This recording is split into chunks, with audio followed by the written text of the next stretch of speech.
Hello, welcome. This is Mrs. Kantz for your environmental science class. And this is our first test as we are coming up on the third and fourth week of school. And I want to make sure that you guys are fully prepared for this test. So every single unit, you will be going through the content, but I'm going to also be putting together study guides for you guys to be guiding you in a way that you should be studying for the test. With that, I will make sure that we are doing study guide help sessions in class so that you guys are getting the correct answers to the study guides. And then also making sure that I'm providing you with another way to study by providing this video.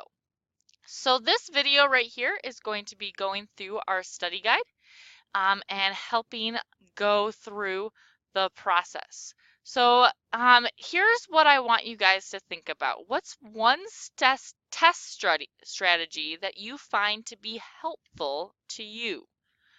Is it eliminating wrong answers? Is it reading the question and all of the answers first and then reading that question again? Maybe it's making sure you're reading them out loud because you're at home taking this test. Hopefully you're not disturbing anybody. What is one test strategy you have found to be helpful to you? So as we are going through this test review session, it is there to help you prepare for the Unit 1 test. Our objectives is to be able to complete that Unit 1 test and score a 70% or above. 60% is passing. However, we want to make sure that we are well above that passing rate. And so we're going to make our goal of 70%. And I know that you guys can do that. So here's that first question on your review sheet. What is remote sensing? Well, remote sensing is a way that scientists can collect data without needing physical contact with the object or area being studied. So satellite images, photos, air balloons, they are taking data from those areas without actually being in that specific location. Give 2 examples of how scientists use remote sensing. Well, I just gave you those. Satellites, cameras, telescopes, computer simulations is one thing that we didn't really talk about, but we will get more in depth later in, I think it's Unit 2 or 3, we'll talk about some computer simulations. There are 3 hypotheses for what happened on Easter Island. I wanted you guys to describe each of the 3. The first one was ecocide, caused deforestation by over-exploiting the trees on the island to use as rollers to move those statues. There was evidence of this in the soil samples from that pollen of the trees. The rat outbreak is where those rats were brought in with the first settlers, either intentionally or unintentionally. They had no natural predator, so they fed on the seeds of the trees, evidenced by the teeth marks found by scientists. And because of that, it caused that deforestation.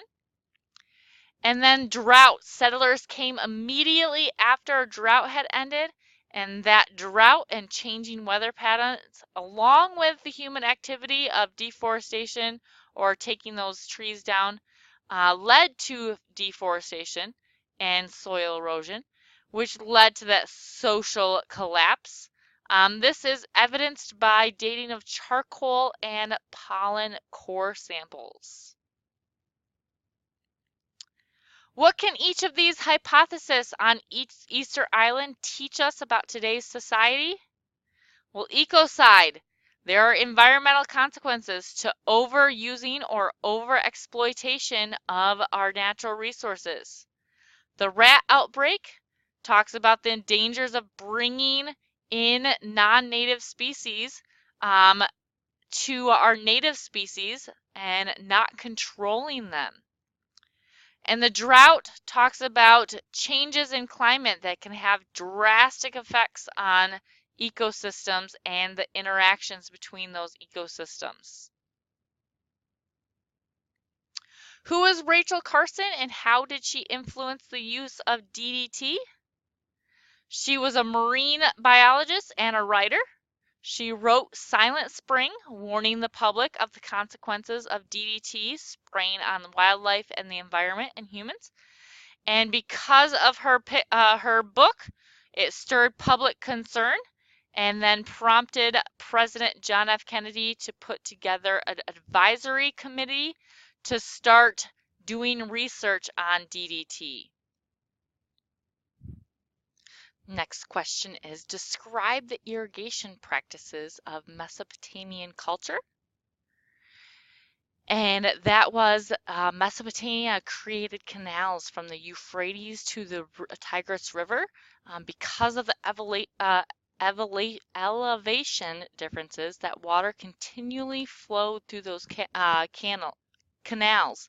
So it's continuous all year round.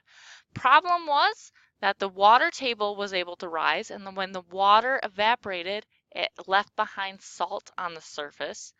And then because of that salt on the surface, the salinity of that area rose and crops were not able to flourish. So therefore, those farmers had a hard time growing food to support those populations.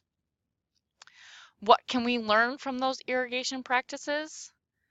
So irrigation methods can be beneficial, but we also have harmful consequences as well to environment and populations. So overexploitation of the water resources could mean a collapse in population, and sustainable methods mean having minimal impact while gaining the benefits. So things like Egypt that had a sustainable method. Describe in detail each step of the scientific process. I'm not going to read this whole thing. However, I will point out we're first asking a question, making some observations, formulating a hypothesis, testing that hypothesis through experimentation or research. We're going to organize and analyze that data. We're going to draw some conclusion based off that data, and our final step would be to communicate that result out. Explain how research error or bias can affect an experiment or a study. Here are a few. I'm going to let you guys pause the video and go through these views. I am not going to read these out loud.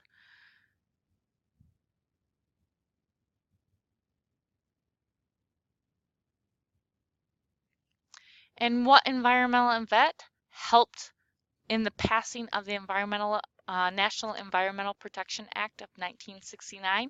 That was originally the Santa Barbara oil spill. That's when we first started getting those checkpoints in there that we have to, companies have to get science behind their projects before they can move forward.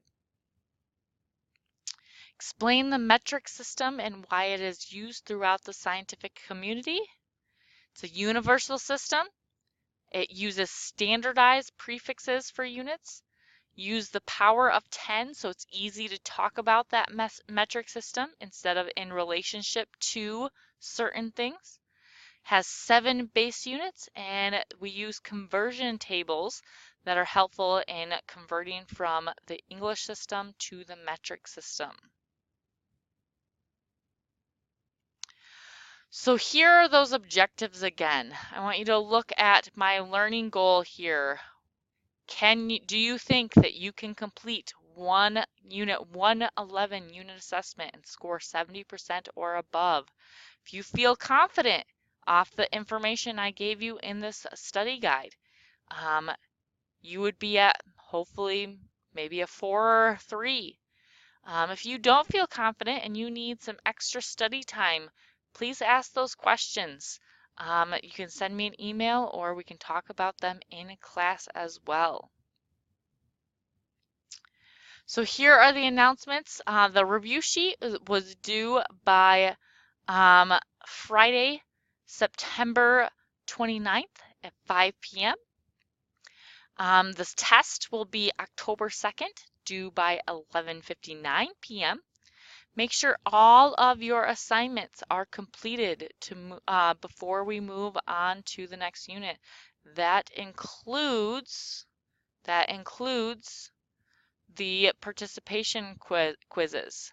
And that participation code, if you missed the session for Friday, September 29th, that participation code phrase was breathe, take your time, and do your best. If you have any questions, feel free to contact me and I would be happy to help you out. Have a great rest of your day.